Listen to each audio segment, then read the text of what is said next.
Le lundi 16 décembre, Michael Saylor, le président exécutif de MicroStrategy, était l'invité de CNBC. Entre annonces choc et stratégie visionnaire, Saylor n'a pas mâché ses mots. Il répond aux accusations qui disent que MicroStrategy serait une pyramide de Ponzi. Il évoque également l'idée d'acheter du Bitcoin pour toujours, comparant la crypto-monnaie à un Manhattan numérique et imaginant un futur où les États-Unis pourraient émettre une monnaie numérique de réserve mondiale. Mais qu'est-ce que tout cela signifie vraiment? Est-ce réalisable et quelles en seraient les conséquences pour les marchés, les États-Unis et l'économie globale? Décortiquons ensemble les moments forts de cette interview, du rôle stratégique de Bitcoin pour les entreprises aux prévisions folles de Saylor sur l'avenir de la crypto. Un des grands bénéficiaires de la hausse du Bitcoin a été MicroStrategy. L'action a bondi de plus de 500% cette année et MicroStrategy sera ajoutée au Nasdaq 100 le 23 décembre lors de son rééquilibrage annuel. La société détient actuellement 439 000 Bitcoins après avoir annoncé un nouvel achat ce matin. Nous accueillons maintenant le cofondateur et président exécutif de MicroStrategy, Michael Saylor. Michael, vous êtes l'invité du moment. Y a-t-il une limite au nombre de Bitcoins que vous allez acheter? Non, j'ai toujours dit que nous continuerons à acheter le top pour toujours. Chaque jour est un bon jour pour acheter du Bitcoin.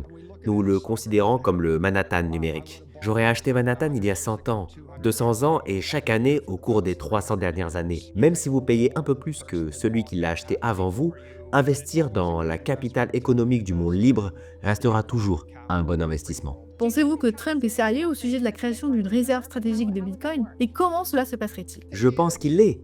Si vous réfléchissez à l'achat de la Louisiane, de la Californie et de l'Alaska, nous les avons payés 40 millions de dollars et ça représente 75% des États-Unis.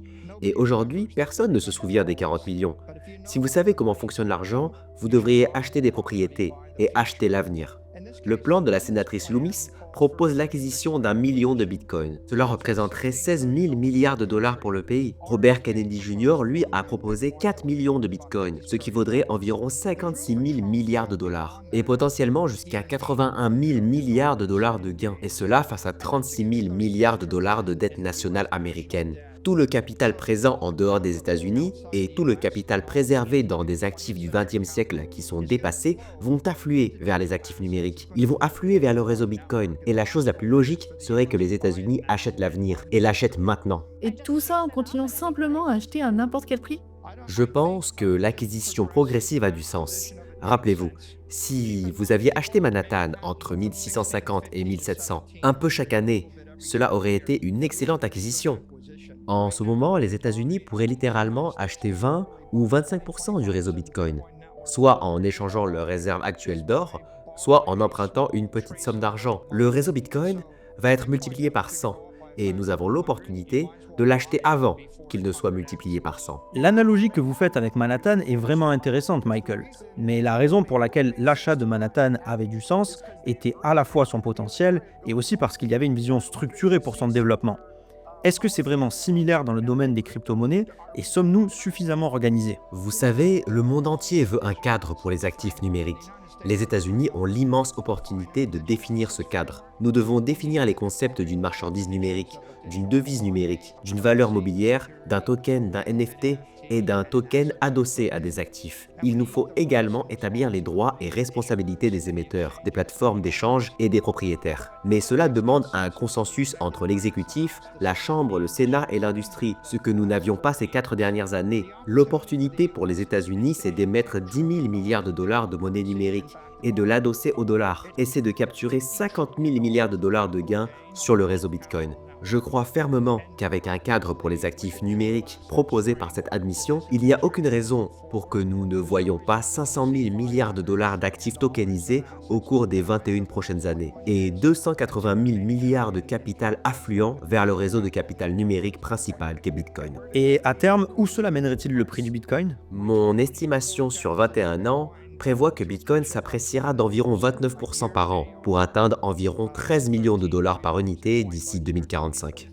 Votre stratégie est intéressante car vous êtes la première entreprise à adopter Bitcoin comme principal actif de réserve. N'est-ce pas risqué? Et où se situe le risque, à part dans la chute du prix? Il y a 4 ans, la comptabilité était toxique. Elle était indéfinie, intangible, et il n'était pas clair si la SEC reconnaîtrait Bitcoin comme une commodité.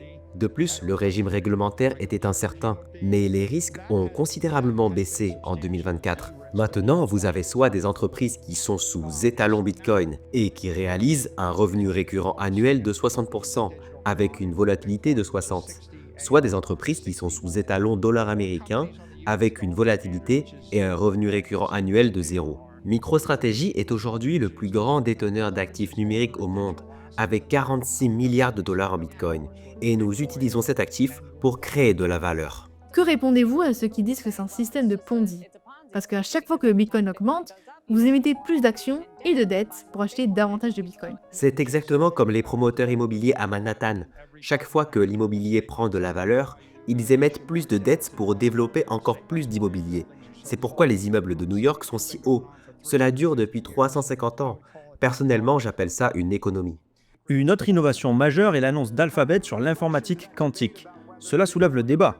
Bitcoin et la cryptologie des cryptos peuvent-ils survivre aux avancées quantiques à long terme? Il n'y a personne au monde de plus sophistiqué en matière de cryptographie que la communauté Bitcoin. Satoshi écrivait déjà à ce sujet il y a 15 ans. Le test de Google n'a aucune utilité pratique dans le monde réel pour l'instant. Si quelqu'un développe un ordinateur capable de casser l'encryption du réseau, ce sera un défi pas seulement pour Bitcoin, mais aussi pour Microsoft, Google, le gouvernement américain et toutes les entreprises mondiales. À ce moment-là, nous mettrons tous à jour nos logiciels avec des algorithmes résistants aux attaques quantiques. Mais pour l'instant, le consensus est que nous sommes très bien loin de cette menace.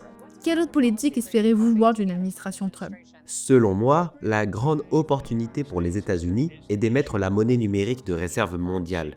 Il y a actuellement 150 milliards de dollars de stablecoins, avec Tether en tête, mais ils ne peuvent pas être basés aux États-Unis à cause du manque de cadre réglementaire clair. Si les États-Unis normalisent la situation, il n'y a aucune raison pour que les banques et entreprises américaines n'émettent pas 10 000 milliards de dollars de stablecoins adossés au dollar, avec les réserves détenues aux États-Unis.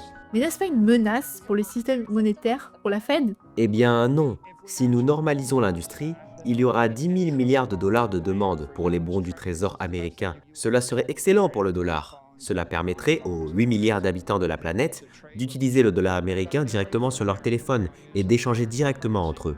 Mais n'avons-nous pas déjà cela avec le dollar? Non, en fait, les gens en Russie, en Chine, en Afrique et en Amérique du Sud ne peuvent pas échanger avec le dollar directement. Ils n'ont pas de compte bancaire en dollars américains. Et donc, ils utilisent Tether, car ils veulent désespérément accéder au dollar sur leur smartphone. Les États-Unis doivent permettre aux banques américaines d'émettre ces stablecoins, régulés et garantis par le Trésor américain.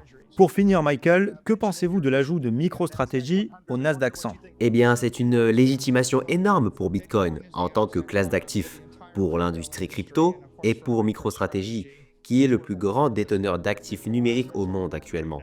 Nous avons aujourd'hui 46 milliards de dollars en Bitcoin, en hausse de 150% cette année. Nous avons créé 14,38 milliards de valeur actionnariale grâce à notre stratégie. Pourquoi acheter l'action de MicroStrategy plutôt que le Bitcoin lui-même directement? MicroStrategy est une entreprise opérationnelle. Comme nous possédons 46 milliards de dollars de trésorerie en Bitcoin, nous pouvons sécuriser Bitcoin en utilisant notre trésorerie comme collatéral. Le marché obligataire veut que nous retirions la volatilité, la performance et l'incertitude de l'actif, afin de leur fournir un instrument plus prévisible, avec un rendement plus faible. Et nous sommes les leaders sur ce marché. En faisant cela, nous créons une équité à haute volatilité et à haute performance, qui est recherchée par le marché des actions et des options. Laissez-moi vous donner un chiffre. Depuis le début de l'année, nous avons émis des titres financiers, à la fois des obligations convertibles et des actions, avec une prime par rapport à nos actifs sous-jacents. Cela a généré un rendement en Bitcoin de 72,4%, soit un gain de 136 965 Bitcoins sans dilution ni coût. À un prix de 105 000 $ par Bitcoin, cela a créé 14,38 milliards de dollars de valeur actionnariale. Alors, comment valoriseriez-vous une entreprise qui génère 14,4 milliards de dollars de bénéfices annuels avec une croissance de 100% par an? Eh bien, c'est ce que fait MicroStrategy. Et si vous êtes un Bitcoiner, vous en seriez sûrement très content. Oui, c'est intéressant de le relier aux bénéfices par action. MicroStrategy n'est donc pas juste un pari à effet de levier sur Bitcoin. Michael, merci de nous avoir rejoints. Une grande journée pour vous, comme presque tous les jours cette année. Nous vous remercions pour votre temps. Merci de m'avoir invité.